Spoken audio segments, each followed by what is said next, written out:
Was hard going. Well, welcome to the Movie Book Club. Today we're going to be talking about John Wick Part 2. And I'm here with Mr. James McAuliffe. How are you today, James? Lovely to be here, Dave. A great morning, my friend. Yes. Looking forward to John Wick 2 without a shadow of a doubt. So I'm going to play us a little bit of music under us, not to cut away from the discussion, but just that this it's the music from the club scene, because this is where we left off. Oh, cool. And we don't want to have this running for as long as it does, because it's a 10-minute like dubstep song. Oh, yeah. But, yeah. Dubstep. Basically, Optimus Prime turns up, makes a few noises, chews a car, someone says a few words, then there's a bit of dance music. That's a dubstep. Yeah. So where we left John Wick, Yeah. he had just finished killing some people in the pool next to the club. Absolutely. And then he moves into the club. And this is where he meets the man I wanted to go on a tangent for, Daniel Bernhardt. Yes. Have you ever, James, heard of Daniel Bernhardt? Yeah, I've heard of him, all right. The wrestler. I don't know, is he a right? wrestler? Oh no, that was Diesel. That was Diesel. maybe I'm He was right. the I'm he was the getting guy guarding the door. Yes. Daniel Bernhardt is Yosef's bodyguard. Oh, yes. Yeah, absolutely. Kind of like, a better henchman. Yeah, he is the better henchman.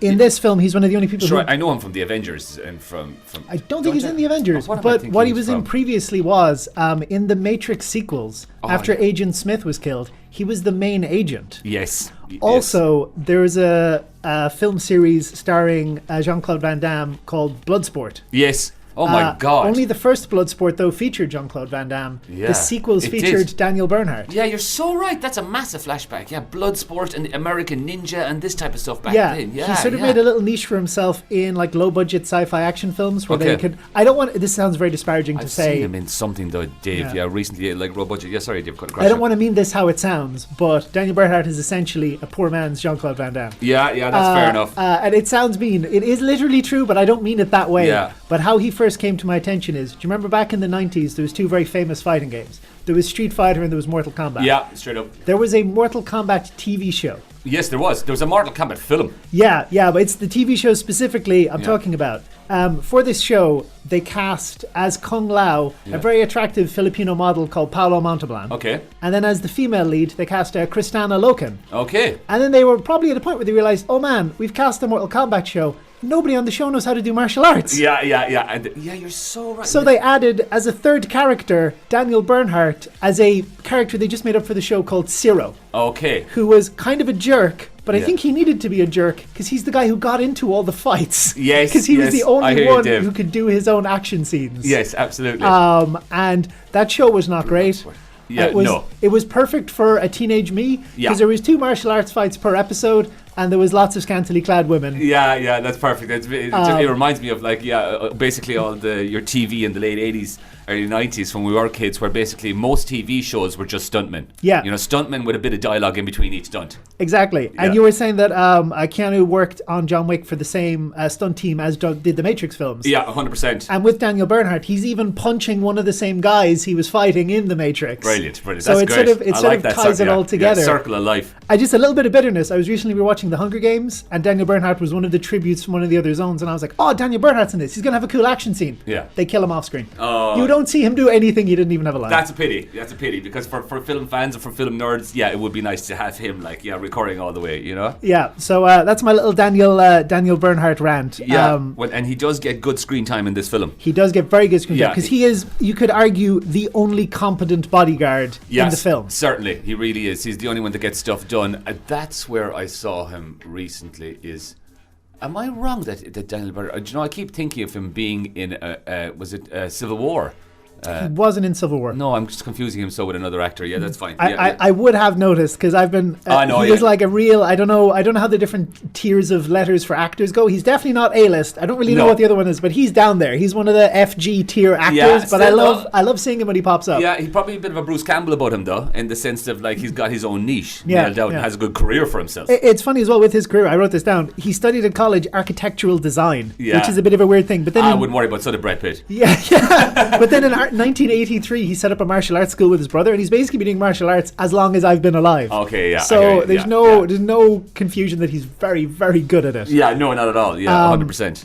So then, John Wick goes into the club here, and this is where he meets Daniel Bernhardt, who is the first guy to give him any sort of pause. Yes. And it happens inconveniently for John Wick is that it's around the same time he runs out of bullets. Yes, absolutely. And he also, John Wick does that great thing of when he does run out of bullets, he uses the weapon itself as... Well, he uses the gun as an actual melee combat weapon. So he'll get you in the throat, or he'll do something that's... It's like dirty fighting, street fighting. Yes. You know, so it doesn't matter. Whatever the ends justifies the means with John Wick always. Yeah. And one thing I only noticed on this most recent rewatch, in that traditionally in films with gunplay, or even when I was younger playing games in the arcades, I would always hold my gun in one hand fully outstretched, and I would use my other hand slightly bent to hold it. But that obviously puts the gun very far from your body. Yes. John Wick holds his gun like elbows to his ribs. He does. He's holding it like inches from his face. Yes. And you notice this is that when lots of people come around the corners, John Wick is between them and their gun. Yes, absolutely. And then he kills them. Yeah, certainly. And that's always. like classical CQC close quarters combat. John Wick, obviously, he's trained. You said he's a close range fighter. He's a close range fighter, and you see exactly an example of what you said, Dave, is when Perkins comes into his actual room in the Continental to kill him. He defeats her with the I think it's the pillow cover. He initially fights her with the pillow cover. Yeah. She tries to strangle him with his coat, and then he kills her with a quilt cover, I think. No, he doesn't kill her. He doesn't kill her. Exactly. He doesn't kill her. He knocks her out. He gives her a headbutt, brings her over to Harry, and then basically Harry gets the whole. He gives Harry a coin for catch and release. So he's got to hold on to her. But jumping ahead there, work with it. But so this is he comes up against Daniel Bernhardt, who delivers some kicks, delivers some punches, and as John Wick has run out of bullets, they get into like a close quarters fight. Yeah. And you don't know, is it because Daniel Bernhardt is like 6'3", or that he's probably much younger than John Wick? But he basically wins this fight. Yeah, he hits John Wick with a bottle. He stabs him in the ribs with the broken bottle. He does. He gets him around the kidneys. Yeah, absolutely. And then, as you mentioned, he picks him up over his head. He does. And throws him off a balcony. Throws him off the balcony. Yeah, certainly. And we'll say, Dave, leading up to that, like we were getting back to the whole idea of that this part of John Wick is certainly into the gaming territory. Yeah. It's certainly to appeal for another generation in the way it's designed. Because Daniel Bernhardt, at the start of that, when John Wick is coming in, he's ringing to all the other henchmen, saying is level 1, is level 2, is the basement, is the roof, is everything safe? He's literally going up the levels of the building. Exactly, and that John Wick is going to go through these levels and defeat everyone once to get to Bernhardt, you know? And Bernhardt quite literally levels him down. He throws him from a top floor to a bottom floor. Yes, certainly. So then we know that that's where John Wick is met his first real obstacle. It really has, yeah. And even like you were saying, Dave, the only obstacle to John Wick throughout this whole sequence as well is bulletproof glass. Yeah. Bulletproof glass saves his life and saves Joseph's life and saves Bernhardt's life as he's running away from him. Because after he throws John Wick onto the ground, John Wick pulls a small gun from his like a foot holster and fires some shots upwards. Absolutely, Dave. Not with the intention to hit, but just maybe to get Daniel Bernhardt off of him. Certainly. Just say, I still have bullets, leave me alone. Yes, without a shadow of a doubt. And then John Wick retreats and goes back to the hospital where he's met by the belligerent doctor that we were talking about off mic. Yeah, he goes back to reception and says, is the doctor in? Yeah. Which is he also asks if the hotel has a laundry service. Yeah, it's so good. And he tells him no one's that good. No laundry service is that and good. It's just the way the Wick, again, back to the kind of sense of humour within it, almost like going into a saloon and asking to get your stuff done like it's an old Western. And certainly he's left John go, no one's that good. But the doctor is hilarious because the doctor does stitch him up and John is asking him then straight away. It's nothing to do with how hurt I am, what's going wrong. It's how much movement will I have after this. And the doctor tells him we will have limited movement, but if you want movement, and it's just almost with a sense of resignation, the doctor, almost like, oh God damn it, here we go, more silly assassins, not taking my advice, take 2 tablets, you'll be fine. Take these pills, you'll have some movement, you'll tear your stitches, you'll bleed out again, but what am I going to do? What am I going to do? Exactly. And we're going to talk in a second about the reintroduction into the film of Willem Dafoe after this. Yeah. And we're back on our John Wick movie book club, and we were just talking off camera there, James, and the other thing we forgot to mention that Daniel Bernhardt starred in is that he was the one competent henchman in Atomic Blonde. Yes. So not only does he have a career of punching Keanu Reeves, he's also punched Charlize Theron. Yeah, and that move as well, directed by the guys who directed this film. Yeah. And also having that sense of comic book heightenedness, graphic novelness, everything being slightly more real than it could be, heightened. A good film though, really good film. Yeah. Another point now. Berlin. Yeah, it's a good film too. another point in this film that we sort of glossed over before. It's amazing we glossed over anything. We're going into such deep detail. But Willem Dafoe was hired by Viggo to kill John Wick. And he asked him at the time, is this an exclusive contract? Yeah. And Viggo says, no, it's open. Certainly. And Willem Dafoe says, okay, I'll take it. And at this moment, after John Wick has been tended by the doctor, you see Willem Dafoe looking at him through the scope of a sniper rifle. Absolutely. And you also see, as you mentioned, Perkins coming into the room. Certainly. And you are feeling at this moment that we were going to find out if Willem Dafoe is friend or foe. Yeah. If you know what I mean, mind the pun, but yeah. Willem Defriend or Willem Dafoe. Yeah, exactly. And he has John Wick in his sights. He does. And he has Perkins in his sights, and he decides to move his sniper scope slightly to the left. He does, yeah. And fire 2 shots into John Wick's pillow. Yeah, and at that moment you do realise that he is on John Wick's side. Yeah. Because you have a sense that there's no way this man would have missed that shot. Exactly. You know, with even the slight background we've seen, how meticulous it is, his house, his clothing, everything is so perfect by the man, he's not going to miss that one shot. Yeah, and he did offer when Viggo was in his apartment, offered him like a smoothie made of like vegetables. Yes. Which was not something a mob boss is going to No, drink. it's really funny. It's Viggo, every time Viggo took a sip for it, looked at it, you could see him smelling, thinking, there has to be vodka in here somewhere. Yeah. you only add fruit to vodka, don't you? Yeah. Why has he got the fruit in his own? What other point does fruit have? Only Marcus could do that, without a shadow of a doubt. Because even like, I'm not jumping your head forward, but when we meet Marcus again at the very... Actually, I won't jump forward, because I have the point to go for it. And yeah, this is almost like a subversion of like usual tropes, because when Perkins is initially introduced, you think maybe she might be a potential love interest. Yeah. And we think maybe Willem Dafoe might be the bad guy. Yeah, and he definitely had a relationship with Perkins in the past. We don't know what kind. It may be more of a mentor, maybe kind of relationship. Maybe. But we're not really sure. I actually thought mentor as opposed to lover. You know? But in this scenario, it's basically flipped, because Willem Dafoe seems to be the one who loves John Wick, and Perkins is the one who's actually here to kill him. Yeah. And he has this fight where he wasn't really ready for it. He's literally in his underwear. No, and like he fights her with... he's literally injured, and already you're laughing in your head thinking, take the 2 tablets there, John, before you fight. Yeah. Your stitches are about to become undone immediately. So they fight, as you mentioned. He takes her out with like a pillowcase and a duvet, and it's a very close quarters fight. I think it ends with him throwing her through like a glass partition. Yeah, he actually throws her through the partition that she shoots through initially, because she shoots through the partition and misses John, and then he throws her back through it. Yeah. But again, even in that fight, actually slightly different. In that fight with Perkins, there is almost a comedic bent to it. Yeah. Just the literally way he wraps her head in the towel into. It's a silly fight. It's a silly fight, certainly, because and it's a silly fight which then ends kind of aptly for the fight itself, because when he does finally get her into the hallway, you've got Harry coming out, who's played by the fantastic Alf, or what's his name again, Dave? I don't remember this actor's name. It just won't come to me at the moment. It's the gentleman who was in The Wire.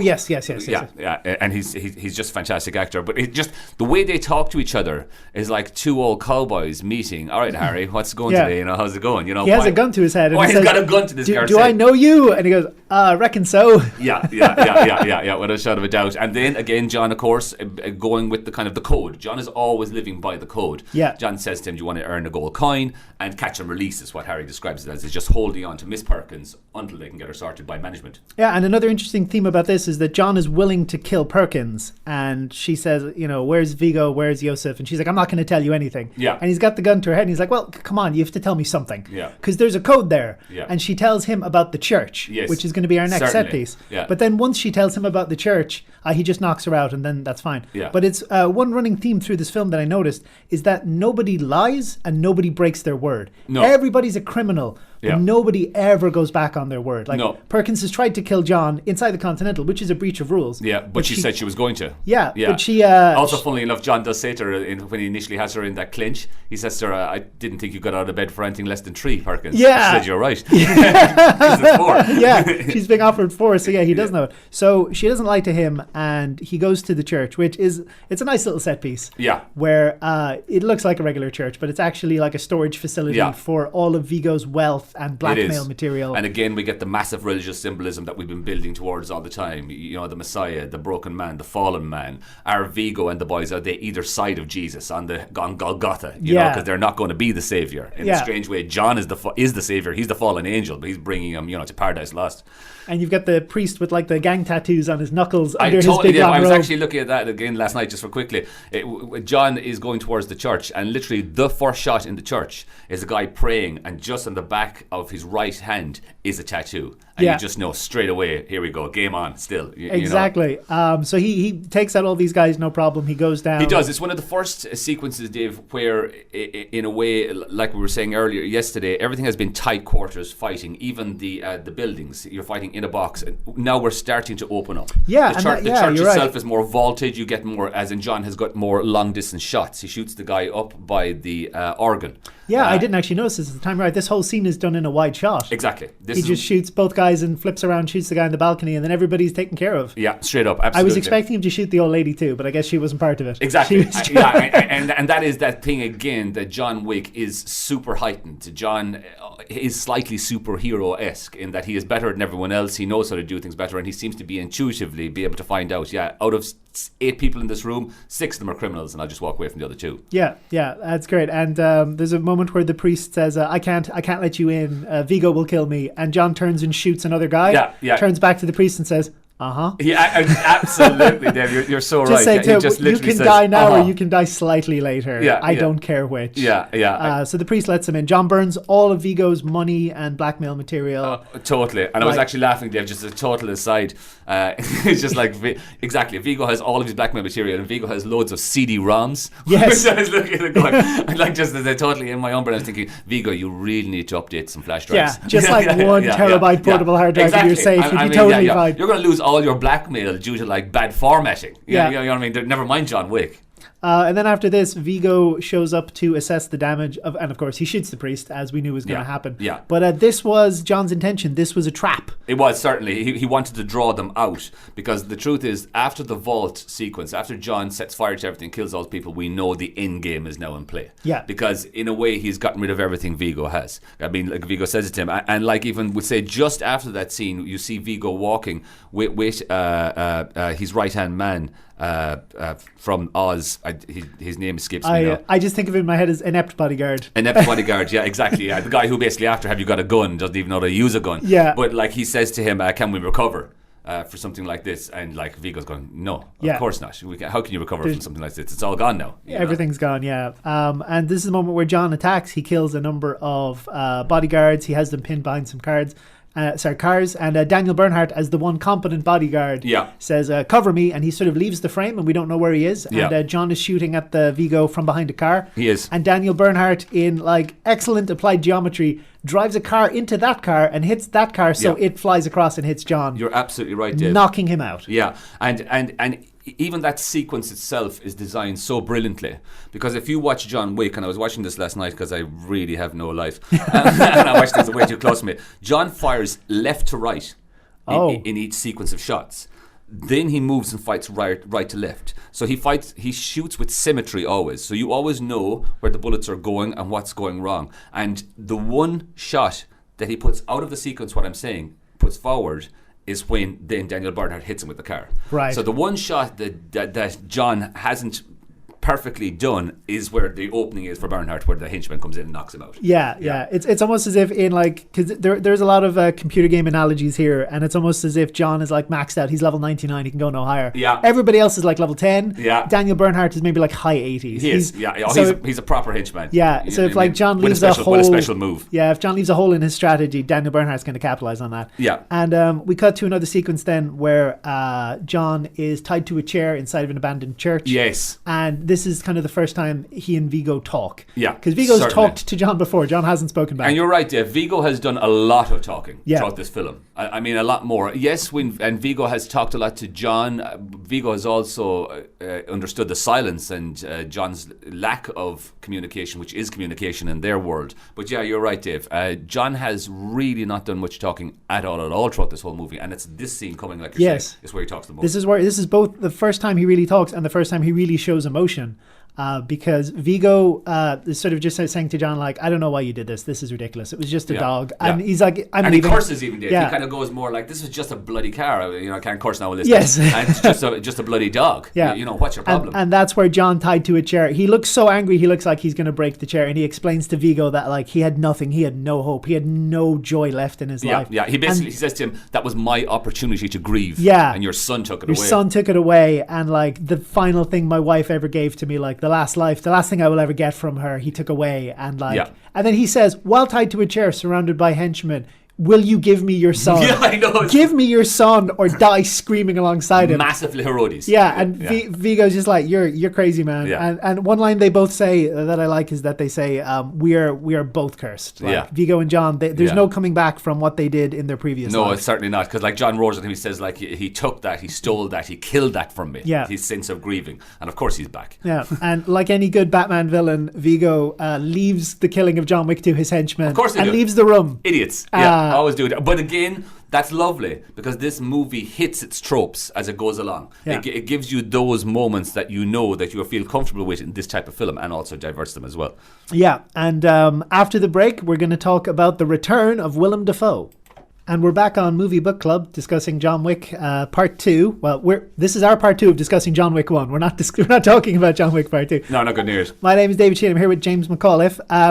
John is being suffocated in an abandoned church by two henchmen. One of them is Daniel Bernhardt, one is faceless. Yes. And we think, okay, there's no way he can get out of this. He's tied to a chair, his arms are behind his back. And then all of a sudden, we see Willem Dafoe up on another adjacent church, firing a shot down through a stained glass window through one of the henchmen's head. Exactly. And then John can break free. Yeah. And he fights Daniel Bernhardt in hand-to-hand combat while his hands are bound. And while he's got a plastic bag on his head. Yes. And it is... And he fights him in a room with scaffolding. Scaffolding, yes. Which is just another trope in any action movie. Yeah. Everyone has to fight someone in a room with scaffolding.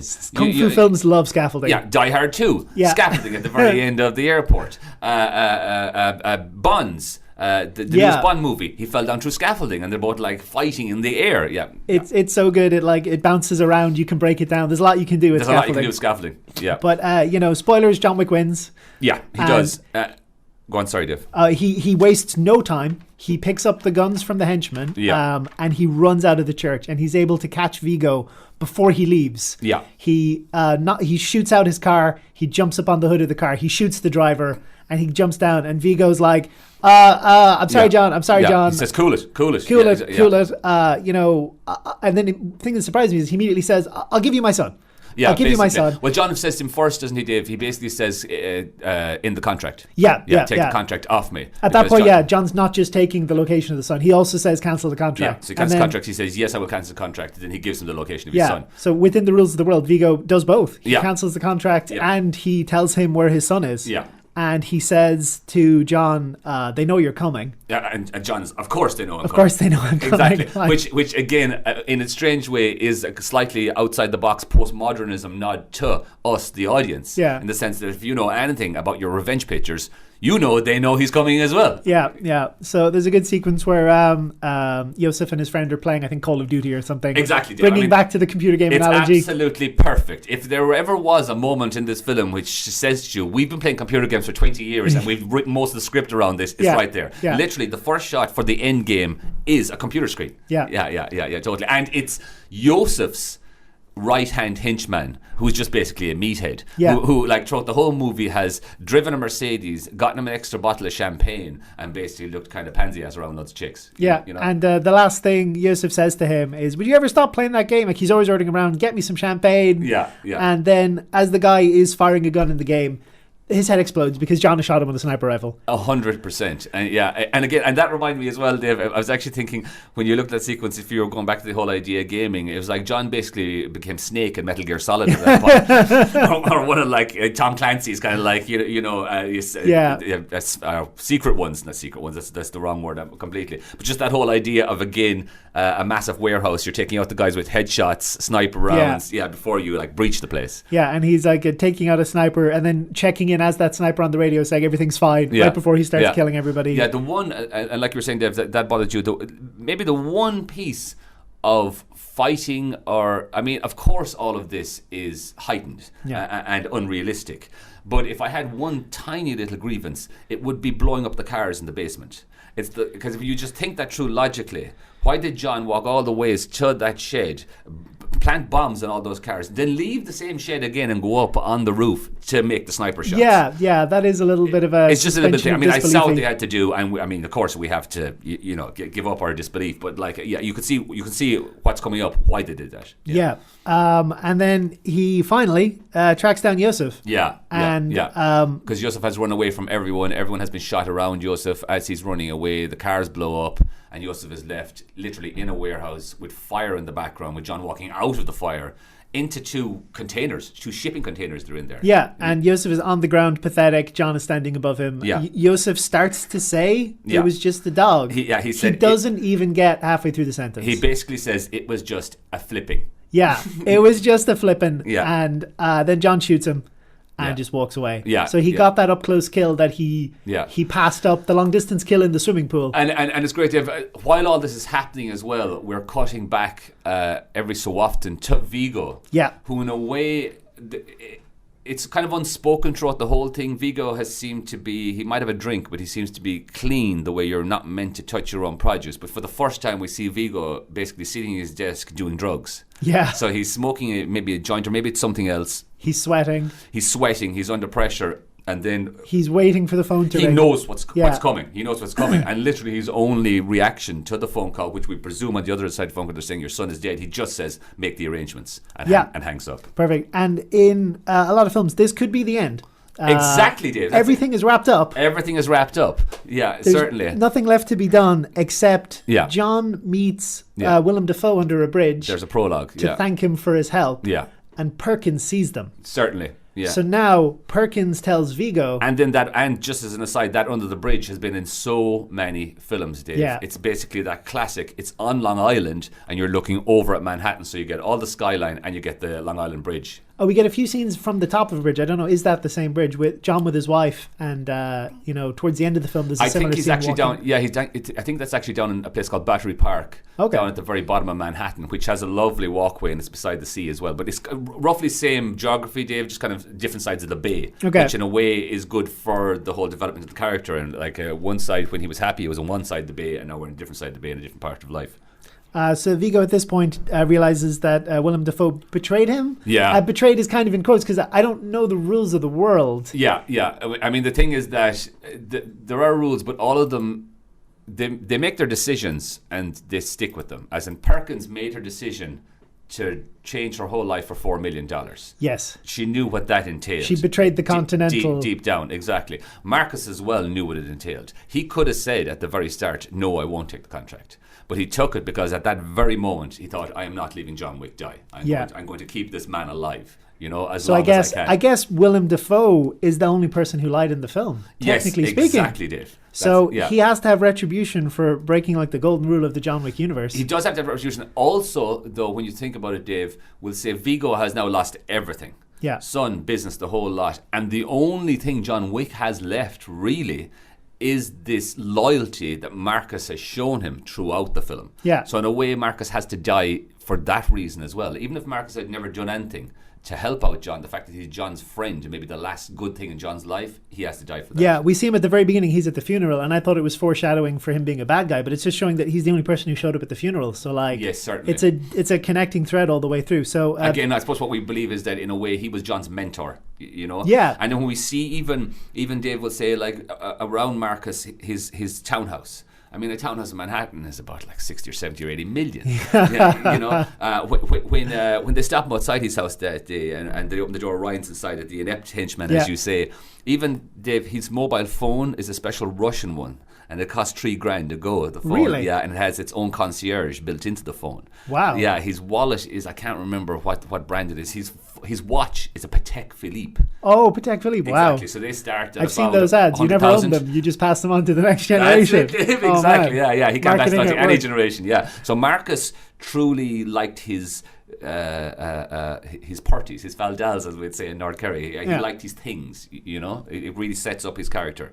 But so they're in his house, Div. And Vigo more or less beats him to death himself. Yeah. Not all the way, but an interesting note on Vigo is that he doesn't let his henchmen beat him. No. He's beating him himself and having henchmen bring him bowls of ice to put his fist in. Yes, certainly. To decrease the swelling so he can go back and beat him more. Yeah. Because Vigo is personally affronted. Like, this isn't just the breaking of the rules of the world. Like, he feels hard done and betrayed. Absolutely. Yeah, he basically said to him, like, you had the contract. Any moment in time you could have killed him. And that's true, because the exact moments where he saved him are the moments he could have killed him. Exactly.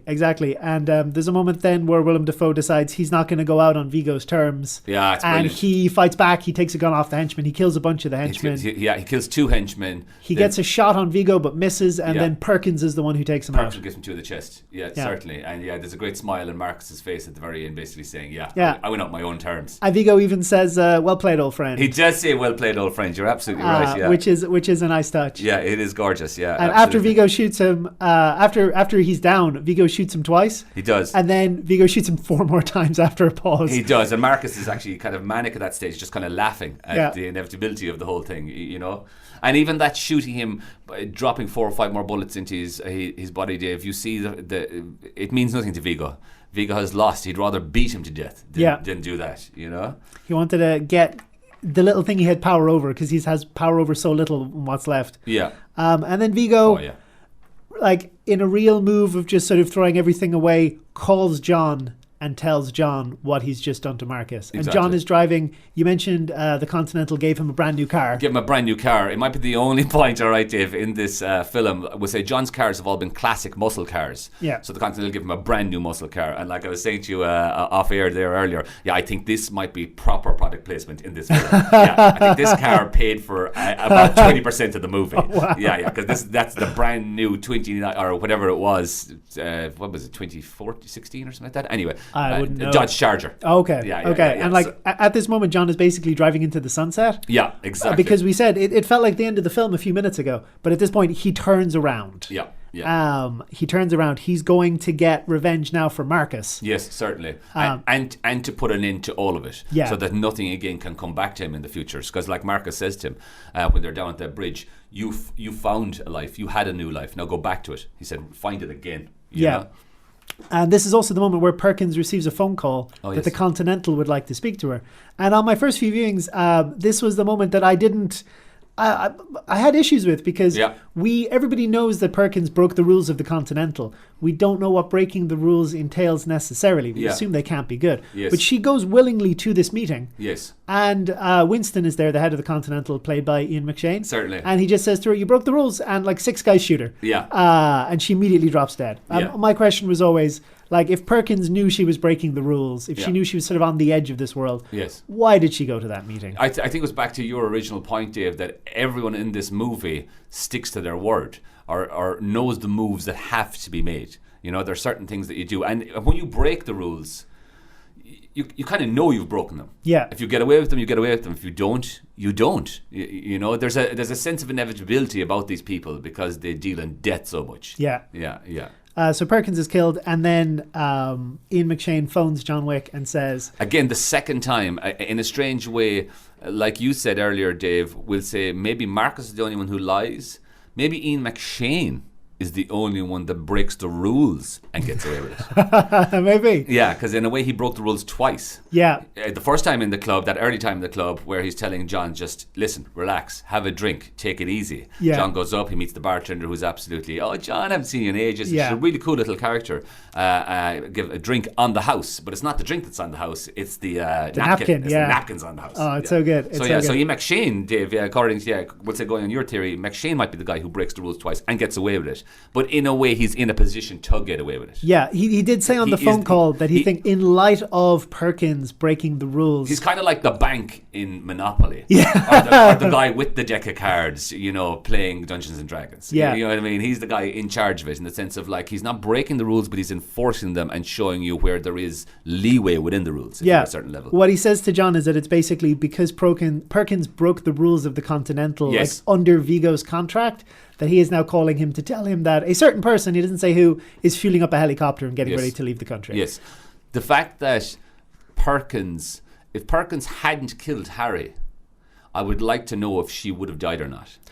Interesting. Yeah. Interesting. In the sense that, is fighting in the Continental, is that okay? In the sense that you haven't killed anyone yet. Yeah. But the fact that she executed Harry, that's why she's dying. She's not dying for trying to kill John Wick. She died because she killed someone. So there's a kind of a little dichotomy going on there. Yeah, it harkens back to an old Simpsons joke. Attempted murder, is that even a real crime? They don't give Nobel Prizes for attempted science. yeah, excellent. Yeah, totally. We have a great little sequence then where we've had a lot of gun fu. Here we have car fu.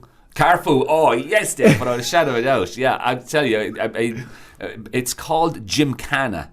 That's the actual type. That's the sport that Really? basically, again, getting back to modern interpretations in this movie and modern tropes. So there's an actual sport called Gymkhana where actually you take a high-powered four-wheel drive world rally car and you drive it through airports and industrial estates and spin around bollards and jump through windows and like through doors, and they really do this in America. It's actually an amazing sport. Anyone listening should check it out on YouTube. It's some crazy stuff.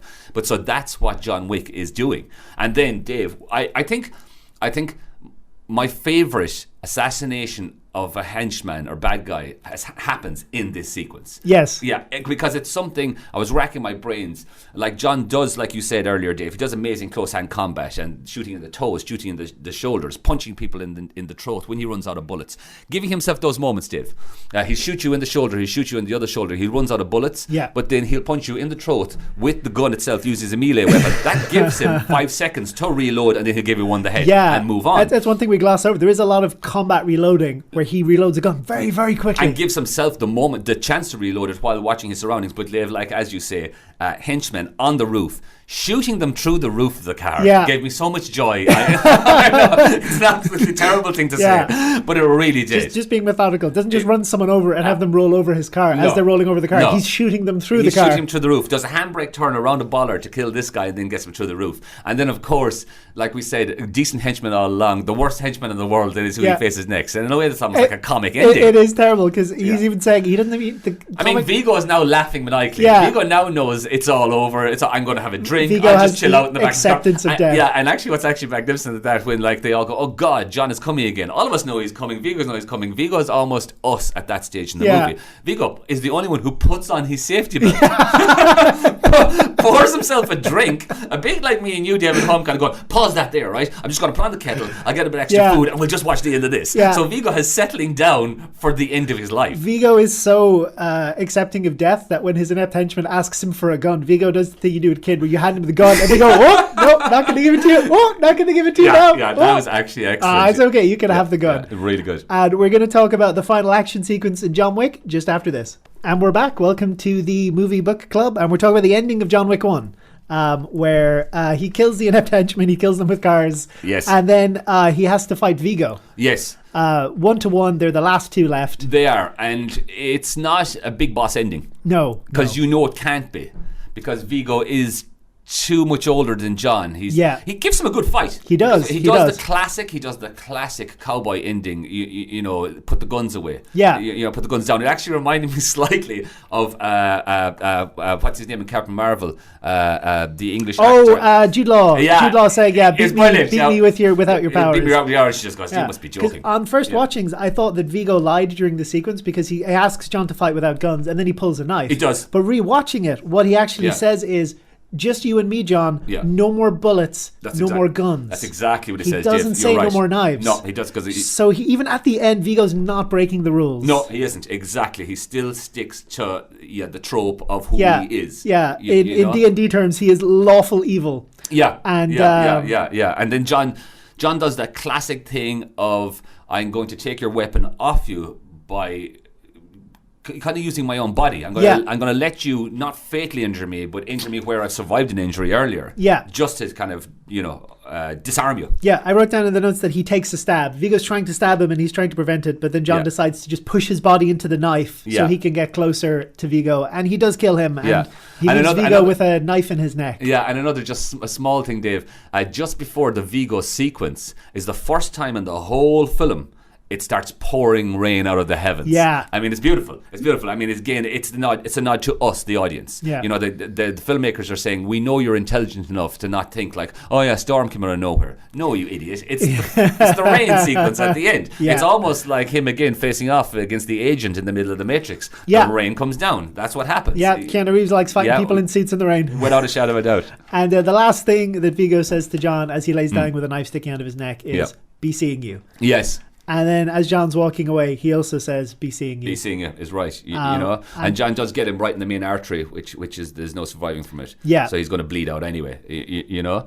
And then you got to love that Wick, and then we get to the beginning of the film. We return to the beginning. We return to film noir land where we see John lying there dying. Yeah. But he does get up. Yeah. You know, like we said, it's a neo-noir, it's not true noir. He's playing on the phone the footage of his dead wife. Yes. And the last thing his wife says on the film is, "Come on, John, let's go home." Exactly. And at that moment, he's like, okay. Yeah. And he steels himself to lift up. And Marcus had said that to him already. Other people have said that to him. You need to go back to that life. Yeah. You know? And because he hasn't committed to being reactivated, we call it, yet. Yeah. And he realizes I don't know, is he at like a port or a dock, but there's an animal quarantine center there. Yes. And he breaks in to get the medicine to and sort of I love patch it. up his wounds. And it's a veterinary center he goes to, which is fantastic. Yeah. You know? So he starts patching himself up, but then he hears dogs barking. Yeah. And he looks in a cage. Yeah. I actually think, Dave, it wasn't quarantine. I actually think it's a place for putting them down. I think that dog was going to be destroyed. Oh, that's even better. Exactly. That's even better. Because I read that somewhere, someone's commentary about it, that it was something to do with, I must look at it again, Dave, whatever the brand or whatever the name above it was, in America, that's a place where you get dogs put down, if you know what I mean, Dave. So the sense is that he saved that dog's life. Clearly, I've been spoiled here in Ireland with our excesses of no-kill shelters. Yeah, exactly, and we really are spoiled with it. Yeah, and it's a good symmetry as well that John, has no future, no life. Yes. And this dog was going to have no life. No life, no future, and both of them do now. Yeah. From finding each other again. And then the last scene of the film is John walking across the bridge where his wife first collapsed. Yes, you're right, Dave. With the dog, and he says to the dog, "Come on, let's go home." Yeah, certainly. Yeah, he's finally gone home. He's finally there. He's finally returning. Not to the beginning of the film, but hopefully to a new, true beginning. Yeah. Because he's gotten rid of everyone. Yeah. John Wick really was a quality film. There was even even just the tropes throughout the whole thing, Dave. I love the idea. We kind of slightly missed out on it when John Wick books into the Continental. Yes. That evening he goes down to the Residence Bar, which is one of the most elaborate bars I've ever seen. It's just full of most of the killers in the world with a strange jazz group, but it looks like a Monet playing, up singing. But to get into that club, I mean, John puts one of the gold coins into a slot, basically like he's going playing Space Invaders or Pong. Yeah. Like one player, let's start. Here's the beginning of it. And I was actually laughing at it. I was thinking because John, you knew in your heart and soul he's not going to die at this moment because of the whole idea that this is a neo-noir, he's not going to die. So when he put that coin in the slot, I just thought, oh, he's going to complete Shinobi with 20 pence. Oh man, nobody completes Shinobi on one credit. My mate Mark does. Oh, very good. Yeah, that's what I had in my head. He was the only guy that could do it. He put in 20 pence and he'd finish Shinobi every time on 20 pence. And he just had loads of older guys around just looking at him going, how's he doing that? It's like, 'cause he's OCD'd out of his mind. He can remember every move. I mean, if you can finish Donkey Kong on 20 pence, actually become God. Yeah. It's never going to happen. There's a whole documentary on that. But yeah, I suppose we were thinking before, in case we go running out of time, if you really did enjoy this film, which we hope you will go now and watch this film because it's absolutely classic, there is just a kind of those type of films. If I was going to throw out just a few of them for you to watch, it would be something like Dead Man's Shoes, another great revenge picture where a guy has to come back to a life he never really wanted to revenge something personal. It's always about something personal with these men. It's not about gain. It's not about greed. Yeah. It's about not even revenge. It's about making things right. Yeah. So Dead Man's Shoes, another movie called Clive Owen, is in a movie called I'll Sleep When I'm Dead, again about his brother. And then Old Boy, of course, Ultimate Revenge, not the bloody remake, the old one. And it also has that close hand-to-hand combat. And then my favourite of all time that everyone needs to go watch, Point Blank by John Boorman. Yeah, we were discussing this in the county. I haven't seen any of these films. I think I have Old Boy on my computer. I meant to watch it 100 times. Yeah. I did watch Gross Point Blank with John Cusack. It was not the same film. Also a good film. A great not film. The same film. A brilliant film. Totally not even remotely similar to this film. No, an absolutely brilliant film. I even love simple things like when Yosef was in the swimming pool downstairs. I know I'm jumping around. We're done now. We can jump around as much as we want. There was a sign in the swimming pool which said 3'9". So it's that whole idea of burying someone in a shallow grave with no respect. I mean, that man's fate was sealed from the start. And you said as well that when we can see Yosef's naked chest, that when we do a tattoo analysis on his body. You're so right, Dave. Yeah, we were talking about that off thing. Yeah, exactly. He doesn't have history. He doesn't have records. He wasn't in a gulag. No, Yosef's tattoos, like I was saying to you earlier, they're cosmetic, not biographical. Yeah. Without a shadow of a doubt, he really is. And then even small things, just even a small piece of information. I remember after, just to promote this movie, they made John Wick a playable character. A skin you could download on Payday 2 the online version. I didn't hear about this. Payday's a really good little movie. I mean, you know, robbing banks and all, and not Yeah. good movie. Do you hear me? Good a good game, game about robbing banks and stuff, interchangeable. But Payday 2, he was a playable character, so they also brought in a special skill tree where you could upgrade him to have dual welding weapons. Oh, nice. Yeah. So you can have a John Wick and Payday 2 dual welding and go mad for yourself. That seems like a lot of fun. Yeah, it really, really does. It really was a really, really great film. The little notes I put down here is that I really liked the music. I feel like the music, we played most of my favorite songs out on the last episode, so I wasn't going to repeat them, but I feel like it punctuates the action really well. And it does. When the music changes in tempo or in intensity, the most usually you're right, indicates a scene change. You're absolutely right. The most intense the music was in the nightclub scene. Yeah. And then there was another really lovely thing you were saying yesterday, and you were right. It was a great little scene when Jimmy, the guard, comes after John kills 12 men in his own house. Yeah. There's a great shot, actually, Dave, when John turns around and it's just his front door and the windows either side of it, and they're illuminated by the police lights. Yes. And it almost is kind of a harking to the nightclub that he's about to go to. Oh, it is. Yeah, the lights are exactly the same. Exactly. I was thinking that last night. I was thinking, there you go. So John is looking at what the next scene is about to come. But this movie is really put together very tight and beautifully. Because it's even that idea, like me and Dave were talking about it, listeners, earlier, that like, yes, John is usually in three-piece black suit, right? Yeah. But going to the nightclub, John puts on a white shirt, which is a really intelligent move by the filmmakers, because John is going to be in a nightclub under UV lights, so then we can pick out John Wick without a shadow, because he's the only one in a white shirt, where everyone else is still in the black. Yeah, no, we could talk endlessly. It's amazing how much more I personally get out of a film just watching it with a notepad next to me. Think, okay, I'll make a note every time I see something interesting, and then I just summarize the entire film. I have countless pages of notes. Yeah. But so we're going to leave that today. As with the movie book club, tomorrow we're going to be talking about the DC film Shazam. So if you want to follow along with us for that, watch that tonight, and we'll be discussing it tomorrow. And then on Thursday we'll be talking about Snowpiercer. There won't be a show on Friday, but so check out those two films and text us in with your thoughts. I'm going to leave you now with a thematically appropriate song, which is how John Wick felt about Yosef. It is George Harris's "Got My Mind Set on You." Goodbye.